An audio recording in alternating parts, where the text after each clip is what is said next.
Pour ce que l'Esprit veut nous donner ce matin, je vais vous inviter à tourner dans Ésaïe chapitre 11. On va débuter au verset 1. On va lire du verset 1 au verset 5 pour débuter.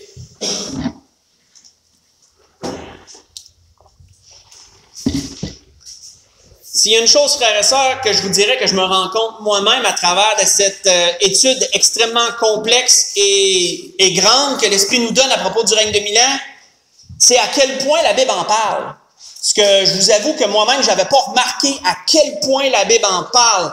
Et notez que ça fait 2 messages qu'on a successivement sur ce sujet et on a toujours lu des versets différents à chaque fois. Et nous allons lire encore des versets différents des 2 autres fois et on en entend encore parler de ce sujet. Mais ce sujet, frères et sœurs, est un mystère. Il était un mystère autrefois. Un mystère qui est dévoilé maintenant à travers l'Église. Parce que c'est pour ça qu'on le retrouve parsemé dans des paraboles, on le retrouve dans des portions de prophéties de l'Ancien Testament, on le retrouve un peu partout, mais il n'y a pas un livre qui est dédié entièrement, le livre de Zacharie, oui, qui prophétise grandement ce sujet, mais sinon, on ne retrouve pas de portion qui est écrite, mettons, règne de 1000 ans, puis on voit tout ce qui regarde ça. On le voit vraiment un peu partout à travers les Saintes Écritures. Nous voyons Isaïe ici, qui a une grande prophétie de la part d'Isaïe. Nous voyons que ça concerne encore le règne à venir, le règne de 1000 ans. Il est dit, Isaïe chapitre 11, débutant au verset 1, « Puis un rameau sortira du tronc d'Isaïe, et un rejeton naîtra de ses racines. L'Esprit de l'Éternel sera sur lui. » Donc on sait de qui on va parler ici. On sait qu'on parle de notre Seigneur Jésus-Christ. « L'Esprit de l'Éternel reposera sur lui. Esprit de sagesse et d'intelligence, esprit de conseil et de force, esprit de connaissance et de crainte de l'Éternel. Il respirera la crainte de l'Éternel. Il ne jugera point sur l'apparence. Il ne prononcera point sur un oui-dire. Mais il jugera les pauvres avec équité. Il prononcera avec droiture un jugement sur les malheureux de la terre. Il frappera la terre de sa parole comme d'une verge. Souvenez-vous, qu'est-ce qui a été dit à propos de ce règne-là, à propos du Seigneur? Il régnera sur la terre avec une verge de fer. On peut faire référence à ce qui est dit ici. Il va frapper la terre de sa parole comme d'une verge. Autrement dit, c'est lui qui va diriger. Il va diriger avec justice absolument tout ce qui va se passer sur la terre. Il est dit, « Et du souffle de ses lèvres, il fera mourir le méchant. » On a vu ça aussi, que pendant le règne de 1000 ans, il va y avoir encore des méchants pendant le règne de 1000 ans. Il y en a encore qui vont essayer de résister. Sauf que ça va être très malheureux pour eux à ce temps-là. Parce qu'aujourd'hui, le Seigneur fait pleuvoir sur le juste et sur le méchant, et le méchant s'en tire à bon compte, du moins dans cette vie-ci, jusqu'à ce qu'il paraisse un jour. Mais lorsque ça va être le règne de 1000 ans, s'il y a encore des personnes qui veulent être méchantes, ils vont en payer le prix immédiatement. Parce que le Seigneur va régner avec une verge de fer. Rien va être laissé aller dans ces choses-là. La justice sera la ceinture de ses flancs, la fidélité, la ceinture de ses reins. Sautons au verset 10 pour conclure cette introduction. En ce jour, le rejeton d'Ésaïe sera comme une bannière pour les peuples. On l'a vu, il va y avoir du monde pendant le règne de 1000 ans sur la terre. Il va y avoir les Juifs, il va y avoir nous, mais il va y avoir aussi des nations. Les nations qui ont survécu à toutes ces cataclysmes qui vont survenir pendant la période de la Grande Tribulation. Il va y avoir des nations, et ces nations-là vont apprendre à connaître l'Éternel. Ils vont apprendre à connaître le Seigneur Jésus. Ils vont savoir que le roi des rois règne à Jérusalem, parce que c'est de là que va sortir la parole.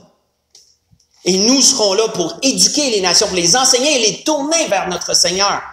Et on a vu qu'il y a beaucoup de nations qui vont vraiment, ils vont même la Bible, on l'avait lu, vont jusqu'à devenir, à faire partie du peuple de Dieu pendant ce temps-là. Il y a beaucoup de nations qui vont s'attacher sincèrement à Dieu pendant le règne de 1000 ans. C'est pourquoi qu'il est dit que le rejeton d'Ésaïe, en parlant du Seigneur Jésus, sera comme une bannière pour les peuples. Les nations se tourneront vers lui et la gloire sera sa demeure, est-il dit.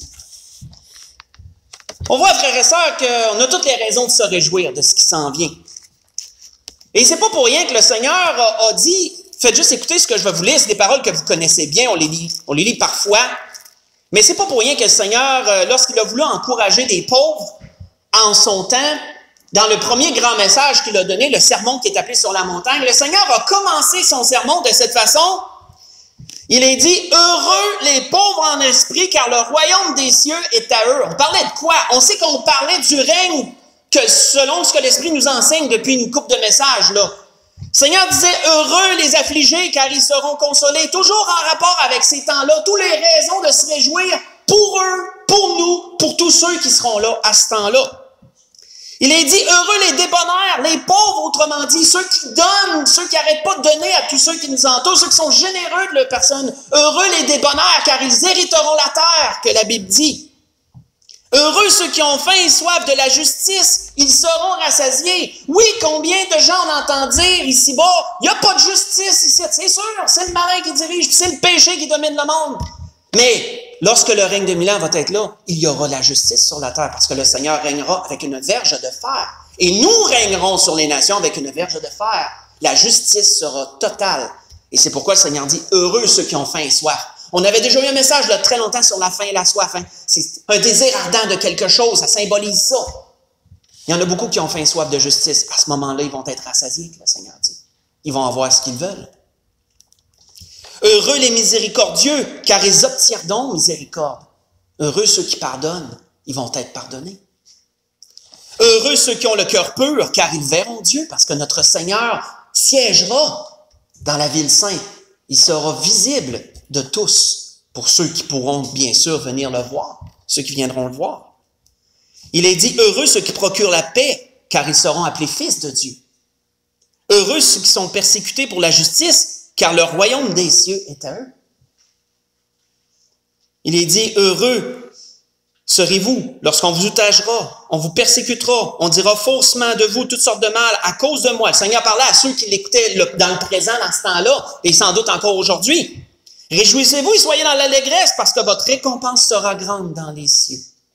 Oui, frère, ça, combien grande sera la récompense de ceux qui auront accepté le Seigneur comme leur sauveur dans cette vie, qui l'auront suivi avec droiture et avec fidélité. Car c'est ainsi qu'on a persécuté les prophètes avant vous. Ce que je vous ai lu dans Matthieu, chapitre 5, j'ai lu du verset 1, verset 2 plutôt, verset 3. J'ai commencé au verset 3. Verset 3 au verset 12. Frères et sœurs, il est incroyable de voir les changements qui surviendront à ce temps-là. Et le message aujourd'hui sera principalement basé sur ces changements-là. Notez qu'on a un suivi. Dans le premier message, on a vu l'Armageddon. Ça a été concentré sur ça. Dans le deuxième message, le Seigneur nous a donné de voir un enchaînement des choses. Comment il va revenir? Comment il va y avoir le jugement des 12 tribus d'Israël? Ensuite, le repas du Seigneur. La distribution des tâches, ou je dirais des gouvernances que le Seigneur va donner à son Église. Reçoit la gouvernance de 10 villes, de 5 villes, etc., selon ce que chacun peut le porter. On a vu beaucoup de choses. Maintenant, nous allons voir dans le message d'aujourd'hui les changements qui vont survenir à ce temps-là. Tournons dans Ézéchiel chapitre 47. On va voir comment le changement va s'initier. Changement physique, on pourrait qualifier. Changement physique. Ésaïe chapitre 47. On va faire une lecture ici du verset 1 au verset 12. Une lecture importante. Du moins pour un grand changement. Parce que, frères et sœurs, je vous remets en contexte. Et c'est un contexte qu'on oublie souvent. La grande tribulation vient de passer. La terre est dévastée, frères et sœurs. La terre est dévastée. La terre est dévastée. Le soleil a perdu 1/3 de sa clarté, ou 2/3 même de sa clarté. Les eaux sont amères sur la terre à cause d'absinthe, à cause du météorite qui va tomber, ou météorite ou astéroïde, ou peu importe, qui va tomber sur la terre, qui va souiller les eaux de la terre. C'est pendant la grande tribulation. Cette étoile s'appelle absinthe que la Bible dit. Et elle va rendre les eaux de la terre amères. Ils ne seront plus buvables. La végétation va mourir, frères et sœurs. Il va y avoir des catastrophes naturelles, il va y avoir du feu, il va y avoir de la grêle, de la grosseur d'un talent. Imaginez les infrastructures d'aujourd'hui. Il n'y a plus grand-chose qui va tenir face à tout ça. On va-t-il avoir de l'électricité à ce temps-là? Moi, je ne pense pas. C'est un point de vue personnel. Parce que quand il y a des grêles, de la grêlon, de la grosseur d'un talent qui tombe, là, il n'y a pas grand-chose des tours des hommes qui vont résister à ça lorsque ça va tomber dessus, là. Frères et sœurs, la terre va être vraiment dévastée à ce temps-là. Et comment la régénération de la terre va se produire? Il nous l'a expliqué ici. Dans Ézéchiel chapitre 47, on va lire à partir du verset 1. Il est dit, il me ramena, c'est Ézéchiel qui parle de toutes ces grandes visions que le Seigneur lui donnait. Il me ramena vers la porte de la maison. On sait qu'il parle à Jérusalem. Là. Il est à Jérusalem puis il voit des différentes portes. Là. On sait qu'il y a 12 portes à Jérusalem, on le sait.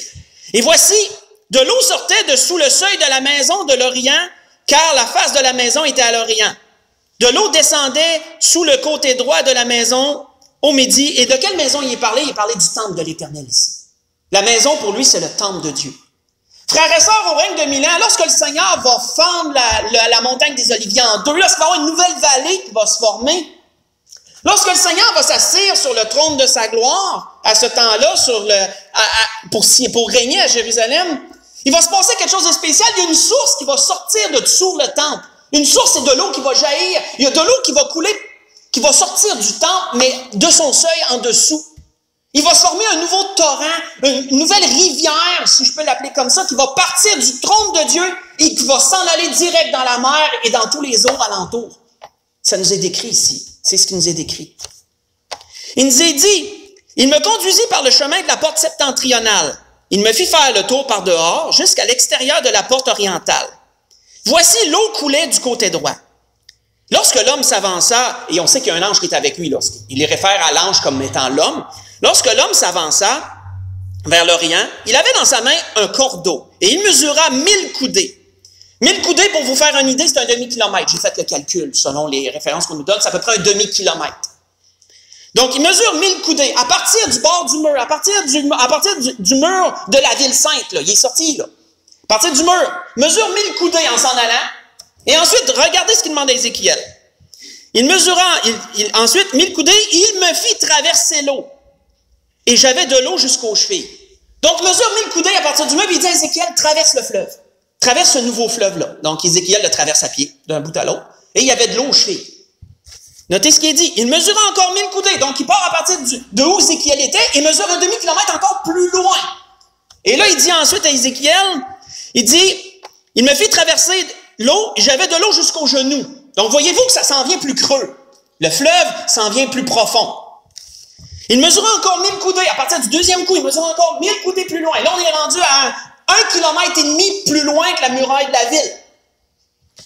Et il me fit traverser, j'avais de l'eau jusqu'aux reins. Il mesura encore 1000 coudées. On s'en va à 2 km plus loin de la muraille de la ville. C'était un torrent. Et je ne pouvais traverser car l'eau était si profonde qu'il fallait y nager. C'était un torrent qu'on ne pouvait traverser. Là, wow. Voyez-vous que le fleuve, c'est pas rien qu'une petite ondée d'eau, tranquillement. Ça commence petit et ça va devenir vraiment un torrent. Un torrent, là, frères et sœurs, regardez une rivière, là, mettons, regardez la rivière Chaudière, là, quand elle déboule, là, tu sais, à travers les rochers, là, puis il y a du courant, là, ça, c'est un torrent. Un torrent, tu peux pas traverser, c'est trop dangereux, un torrent. C'est ce qu'il nous décrit. C'était rendu un torrent. Maintenant, il ne pouvait plus le traverser. Il me dit, as-tu vu, fils de l'homme? Ça, c'est l'ange qui parle à Ézéchiel. As-tu vu, fils de l'homme? Il me ramena au bord du torrent. Quand il me ramenait, voici, il y avait sur le bord du torrent beaucoup d'arbres de chaque côté. Il me dit, cette eau coulera vers le district oriental, descendra dans la plaine et entrera dans la mer.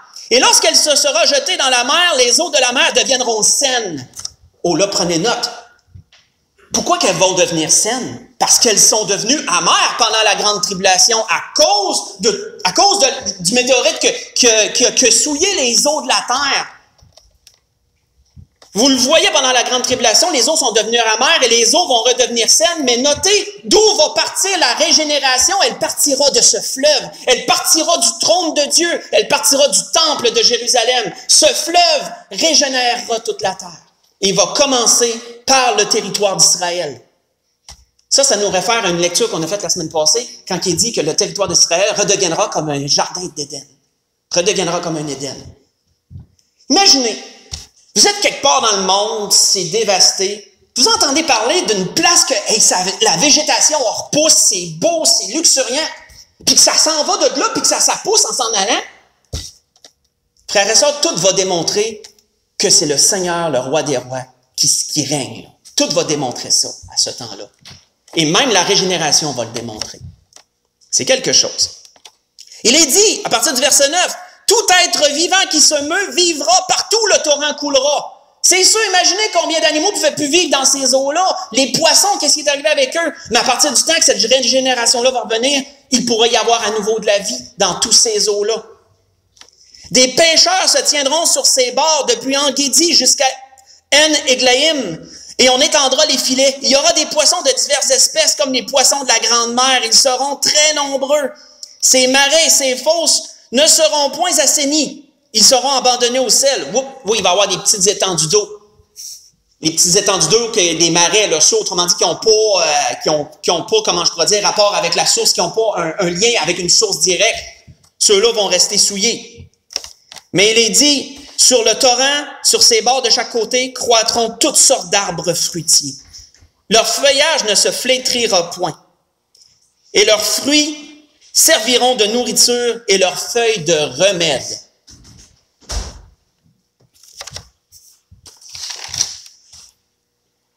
Et Zacharie avait également mentionné quelque chose, frères et sœurs, à propos de ces temps merveilleux-là. Voici ce que Zacharie avait mentionné. Faites juste écouter. Je vais vous lire ce que Zacharie a mentionné à propos de ça. Zacharie avait dit, « En ces jours-là, des eaux vives sortiront de Jérusalem. » Fait référence à ce qu'Ézéchiel nous décrit. « Des eaux vives sortiront de Jérusalem et couleront moitié vers la mer orientale, moitié vers la mer occidentale. Et il en sera ici été et hiver. L'Éternel sera roi de toute la terre. Et en ce jour-là, l'Éternel sera le seul Éternel, et son nom sera le seul nom. Tout le pays deviendra comme une plaine, comme la plaine de Géboï à Rimon, au midi de Jérusalem, et Jérusalem sera élevée et restera à sa place, depuis la porte de Benjamin jusqu'à la première porte, jusqu'à la porte des angles, depuis la tour de Hananéel, jusqu'au pressoir du roi. On habitera dans son sein, il n'y aura plus d'interdit. Jérusalem sera en sécurité, a-t-il dit. Dans Zacharie, chapitre 14, j'ai lu à partir du verset 8 jusqu'au verset 11. Et frères et sœurs, moi, quand je lisais ça, je crois que c'est l'Esprit qui me fait faire des liens. Moi, j'ai fait un lien, frères et sœurs, avec un jour ce que le Seigneur a dit à quelqu'un. Et je peux me tromper, mais je crois vraiment que ça avait une référence.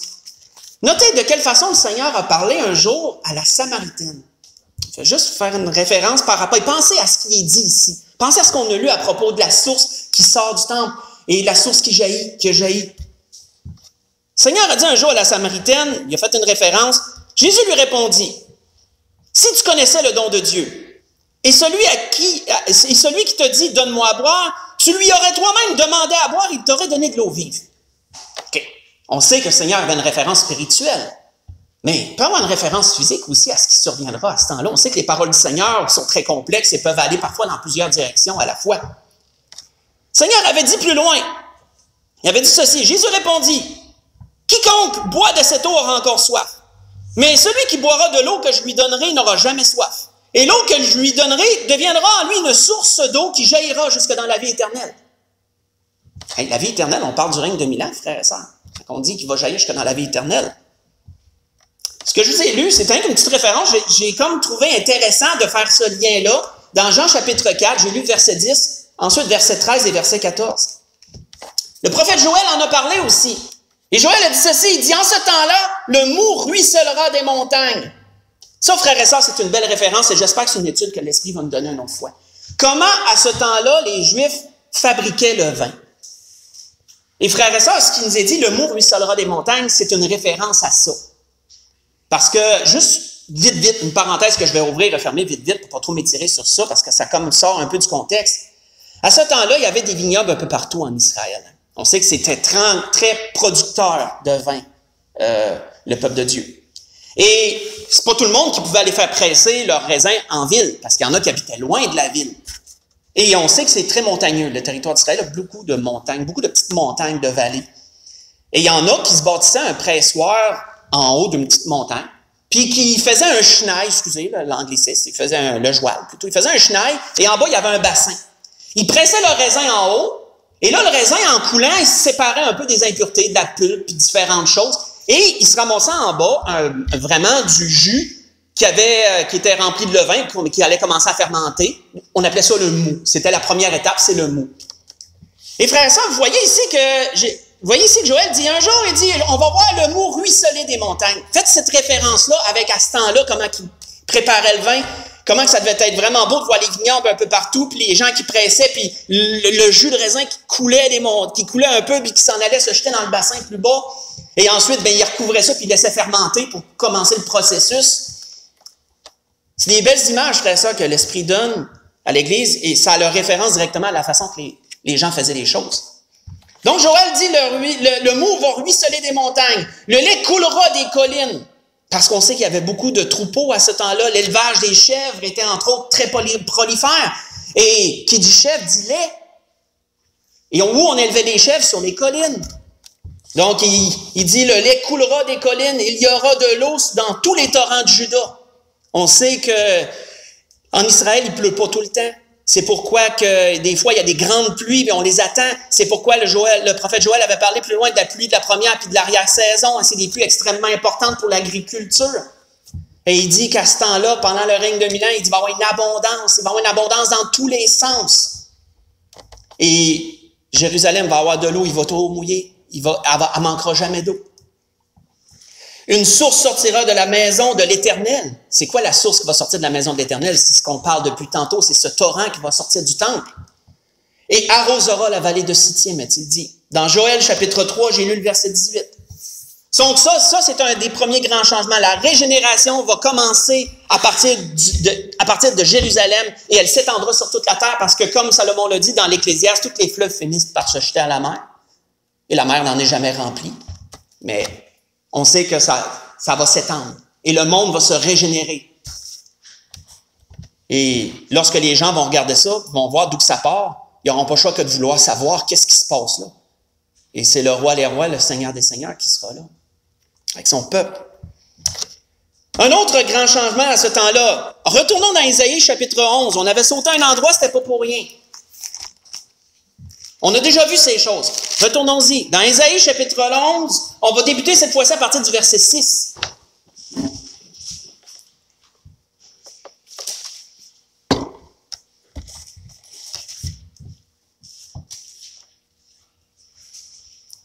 On a vu un grand changement pour la régénération, on va avoir un grand changement au niveau du comportement aussi des animaux. Les animaux aussi, il va y avoir des animaux pendant le règne de Milan.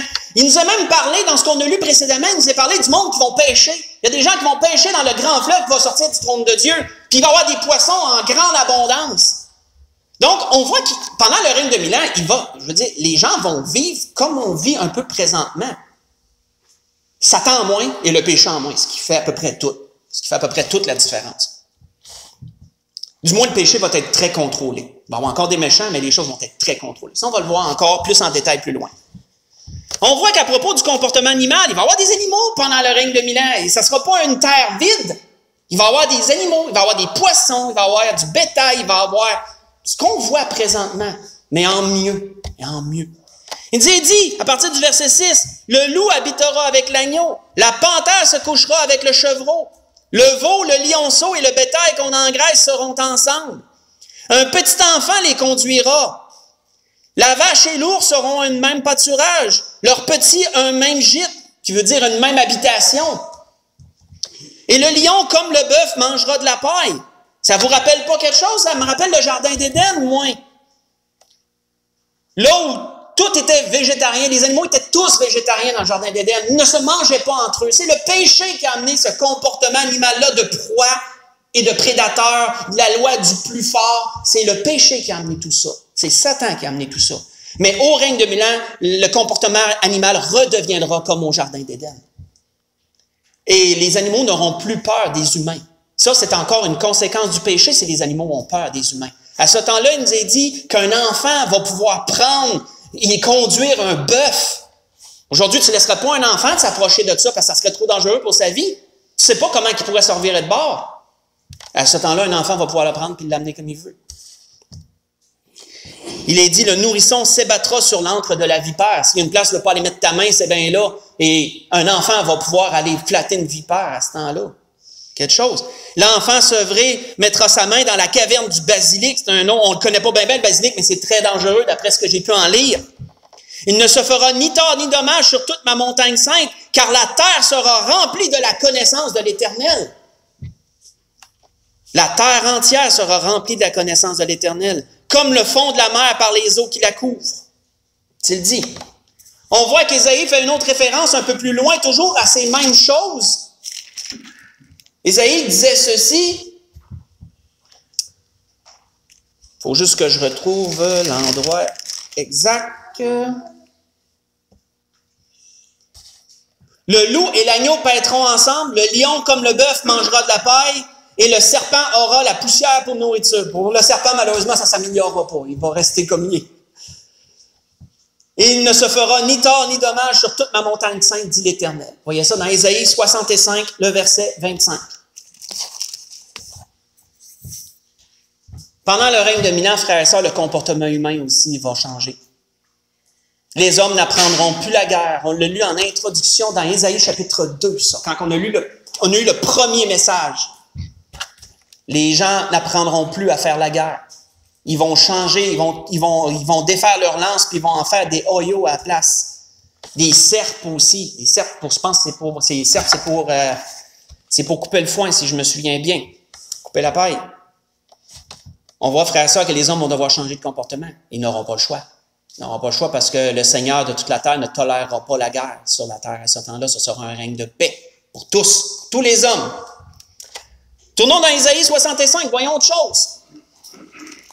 Dans Ésaïe 65.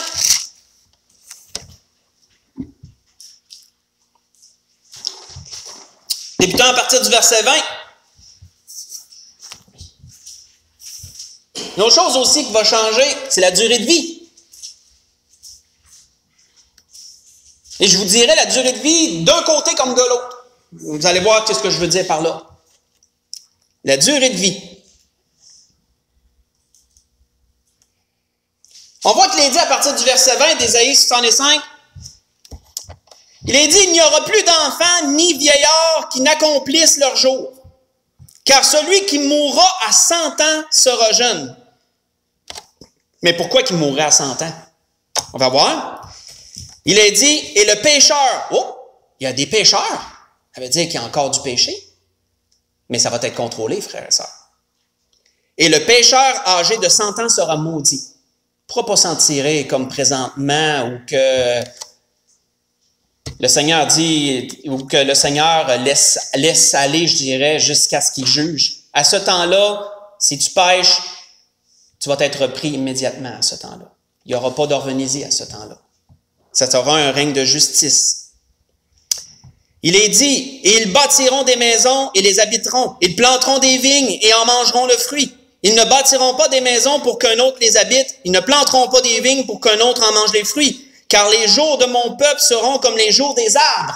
Les arbres, ça peut vivre très vieux. Vous savez, des centaines et des centaines d'années, des arbres peuvent vivre pour certains. Il est dit, et mes élus jouiront de l'œuvre de leurs mains. Ils ne travailleront pas en vain. Ils n'auront pas des enfants pour les voir périr, car ils formeront une race bénie de l'Éternel et leurs enfants seront avec eux.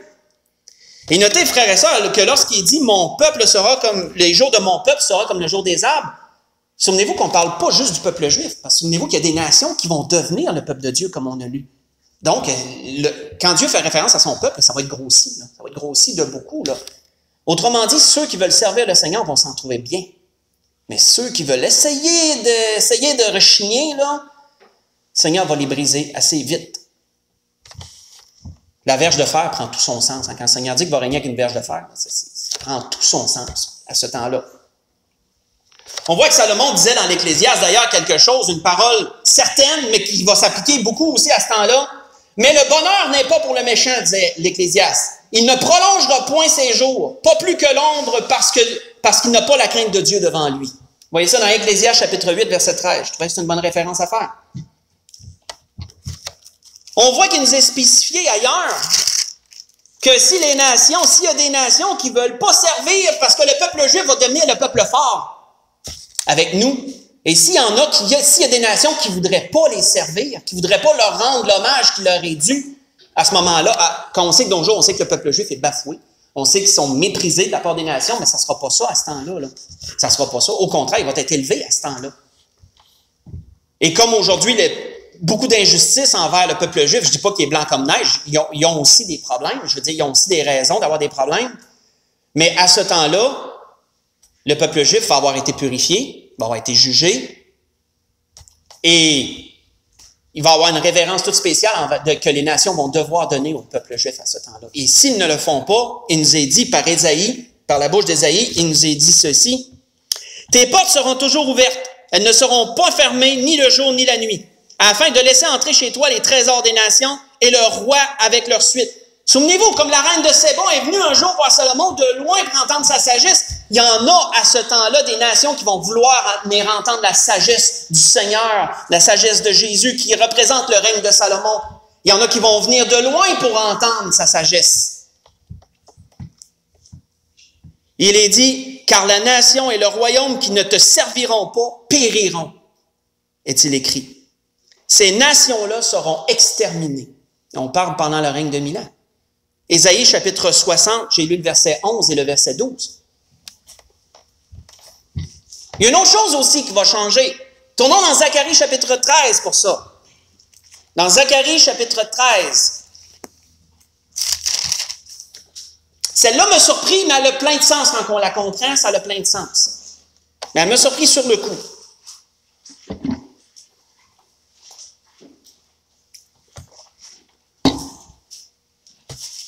Zacharie chapitre 13, on va lire à partir du verset 1.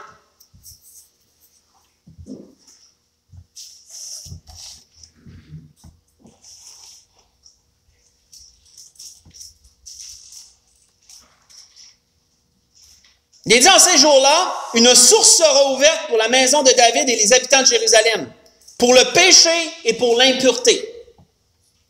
En ces jours-là, dit l'Éternel des armées, j'exterminerai du pays les noms des idoles, afin qu'on ne s'en souvienne plus. J'ôterai du pays les prophètes et l'esprit d'impureté. Et notez, si quelqu'un prophétise encore, pendant le règne de 1000 ans, il va-t-il avoir encore des prophéties? Il n'y aura plus de prophéties à ce temps-là. Si quelqu'un prophétise encore, son père et sa mère qui l'ont engendré lui diront, tu ne vivras pas, car tu dis des mensonges au nom de l'Éternel.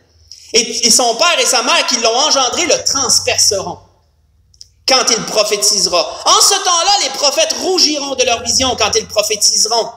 Et ils ne revêtiront plus un manteau de poil pour mentir. Chacun d'eux dira, je ne suis pas prophète, je suis laboureur, car on m'a acheté dès ma jeunesse. Et si on lui demande, d'où viennent ces blessures que tu as aux mains, il répondra, c'est dans la maison de ceux qui m'aimaient que je les ai reçues. Pourquoi, frère et sœurs, il n'y aura-t-il plus de prophétie à ce temps-là? Parce qu'il n'y en aura plus besoin d'en avoir, tout simplement. J'ai resté surpris quand l'Esprit me fait ce lien-là, mais c'est vrai, on l'a lu souvent. L'apôtre Paul en a parlé. Et je crois qu'il en parlait pour ce temps-là. Quand l'apôtre Paul a élaboré sur la grandeur de l'amour dans 1 Corinthiens 13, pas besoin d'y tourner, je vais vous citer un verset. Il a dit une phrase qui se ressort du lot. Il a dit, l'amour ne périt jamais. Les prophéties prendront fin. Les prophéties prendront fin, les langues cesseront. Il y en a un qui m'a demandé, est-ce que dans ce temps-là, il va y avoir plusieurs langues? Non. Il va y avoir à nouveau une seule langue. Tout le monde va se comprendre. Comme avant la tour de Babel. Tout le monde va se comprendre. Les langues cesseront. La connaissance disparaîtra, disait l'apôtre Paul. 1 Corinthiens 13, j'ai lu le verset 8 et le verset 9. À ce moment-là, nul besoin de prophétie. Fait que s'il y en a qui s'essayent de vouloir paraître, de s'élever puis de dire, je vais prophétiser ci ou ça, puis c'est l'Éternel qui parle, ses parents vont dire non, non, non. Ça ne marche pas, parce qu'il n'y en a plus de prophétie pendant le règne de 1000 ans. Le Seigneur est au milieu là, il est là. Si tu veux savoir quelque chose, va le voir. Il n'y a nul besoin de prophétie à ce temps-là. Les prophéties vont être à majorité accomplies. Les seules prophéties qui vont rester, c'est pour après le règne de 1000 ans. Il y a rien qu'eux autres qui ne seront pas encore accomplies à ce temps-là. Mais sinon, nul besoin de prophétie. Une autre chose qui va changer avant la conclusion. Tournons dans Jérémie chapitre 33 pour celle-là. On s'en va vers la conclusion. Jérémie chapitre 33. Comme vous voyez, il y a plusieurs choses qui changent. On peut rester surpris de tout ce qui va changer à ce temps-là. Et la Bible en parle dans bien des endroits. Dans Jérémie chapitre 33, on va lire à partir du verset 14.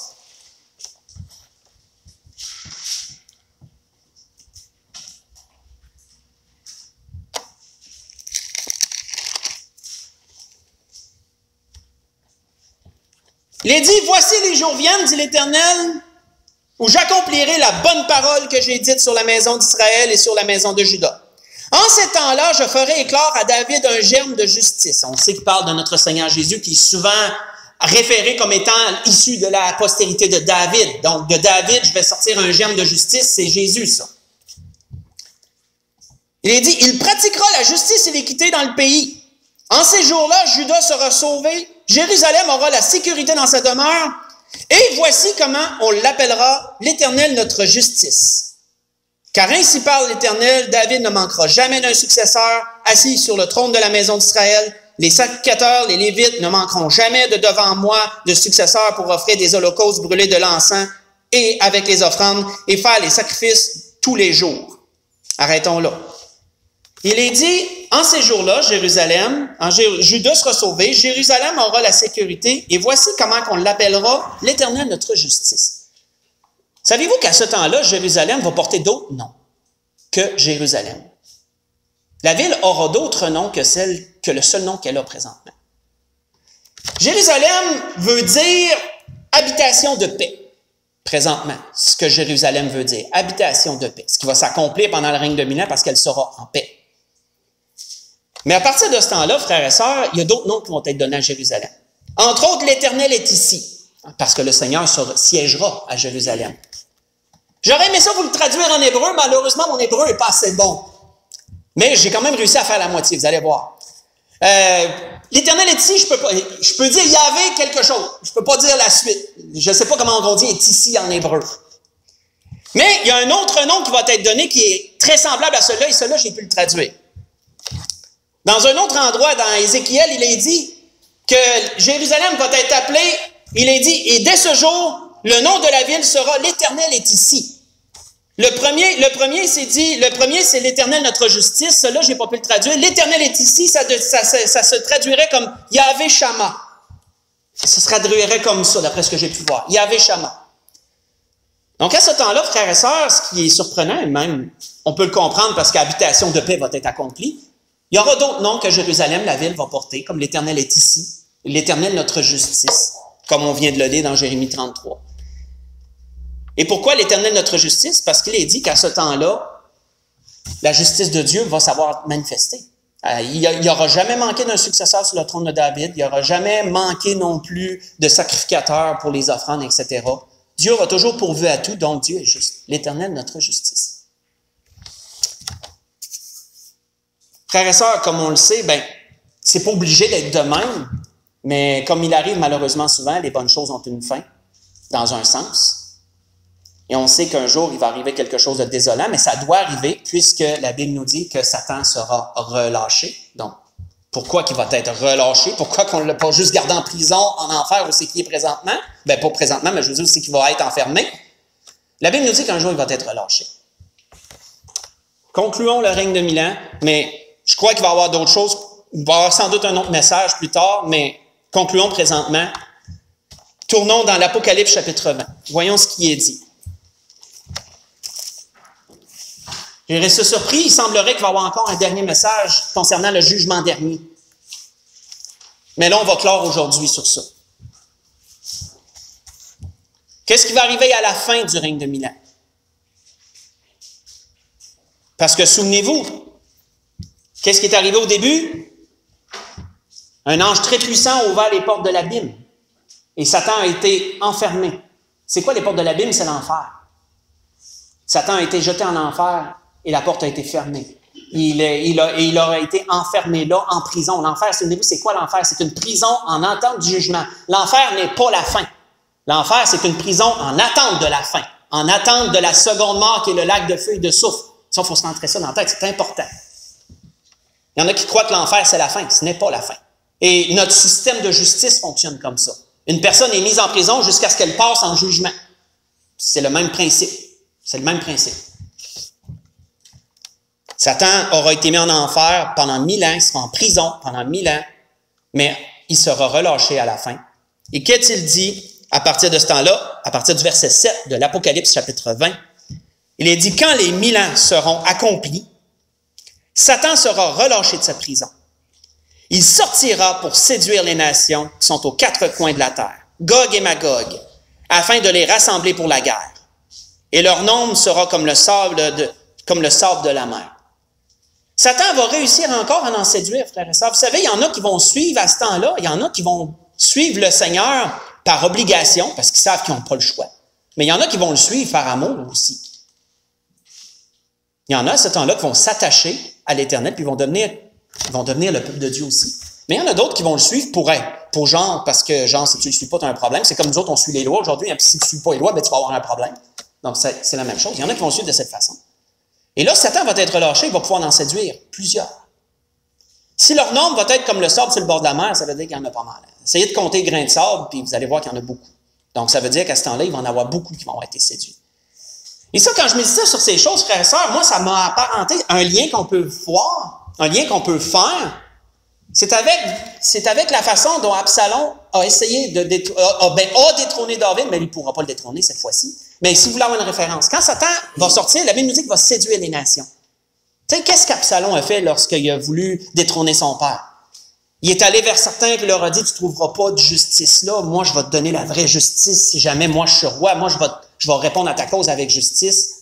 Et il a séduit beaucoup de monde comme ça, Absalom, et il a pris le trône de son père. Je crois qu'on peut apparenter un peu. Si on veut une image pour essayer d'une référence, je crois qu'on peut s'apparenter un peu comme ça.